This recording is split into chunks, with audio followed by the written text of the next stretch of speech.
તો ભાવનગર સાંસદ કાર્યાલય ખાતે આજે કેન્દ્રીય રાજ્યમંત્રી અને સાંસદ નીમુબેન બામણીયાએ લોક દરબાર યોજ્યો હતો।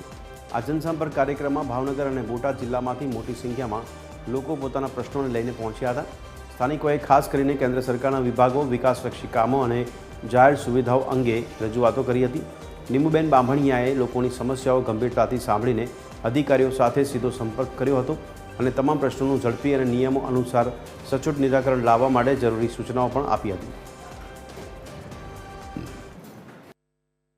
ખાસ કરીને ગામડાઓમાં પડતી તકલીફો જેને લઈને લોકો અહીંયા પ્રશ્નો લઈને આવે છે, બસ સ્ટેન્ડ હોય કે રોડ હોય કે ડ્રેનેજ હોય, આવા અનેક પ્રશ્નો પોતાના લઈને એ આવ્યા છે। અમારા કાર્યકર્તાઓ શુભેચ્છા મુલાકાતે પણ અવારનવાર આવતા હોય છે અને હું નિયમિતપણે જ્યારે પણ ગુજરાત આવું છું, અહીંયા ભાવનગરમાં આવું છું, ત્યારે હું પ્રશ્ન લોકોના સાંભળું છું અને પ્રશ્નોને હલ કરવા માટે મારો સતત પ્રયત્ન હોય છે।